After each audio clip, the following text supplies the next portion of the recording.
আসসালামু আলাইকুম বন্ধুরা, আপনাদের সামনে আরও একটি নতুন ভিডিও নিয়ে হাজির হলাম।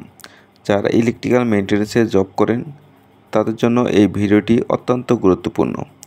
আজকে এই ভিডিওতে দেখাবো লেনজি 8400 হাইলাইন সি ইনভার্টারের ক্যান অ্যাড্রেস কত আছে সেটা কিভাবে বের করতে হয়। এখানে দেখতে পাচ্ছেন প্রত্যেকটি ইনভার্টারের সাথে ক্যান কানেকশন করা আছে। এখান থেকে যে কোনো একটি ইনভার্টার যদি নষ্ট বা ড্যামেজ হয়ে যায় তখন অন্য একটি ইনভার্টার লাগানোর প্রয়োজন হয়। সেক্ষেত্রে পূর্বের ইনভার্টারের ক্যান অ্যাড্রেস কত ছিল সেটা দেখে ক্যান অ্যাড্রেসটা সেট করে দিতে হয়। এখানে যে কোনো একটি ইনভার্টারের ক্যান অ্যাড্রেস আমরা জানব, তার জন্য কিপ্যাডটি আমরা ইনভার্টারের সাথে কানেক্ট করে নিলাম। প্রথমে আমরা প্রোগ্রাম মেনুতে যাব। তার জন্য আমরা কিপ্যাডের লেফট ফাংশন কি একবার চেপে ছেড়ে দেব।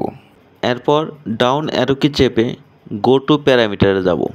গো টু প্যারামিটারে যাওয়ার পর রাইট অ্যারো কিতে একবার প্রেস করব। এরপর লেফট এবং আপ কি চেপে প্যারামিটার কোড 350-এ যাব।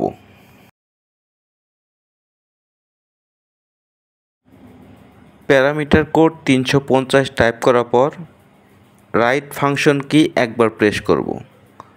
তারপর আমরা এখানে দেখতে পারবো এই ইনভার্টারের ক্যান অ্যাড্রেস কত আছে।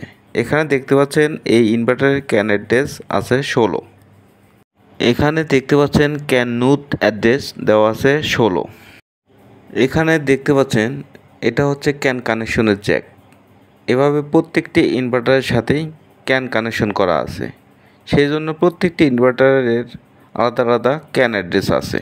তো ভিডিওটি ভালো লাগলে অবশ্যই একটা লাইক দিয়ে দিবেন এবং সাবস্ক্রাইব করে আমার পাশে থাকবেন। ধন্যবাদ সবাইকে ভিডিওটি দেখার জন্য। আবারও হাজির হব নতুন কোনো ভিডিও নিয়ে।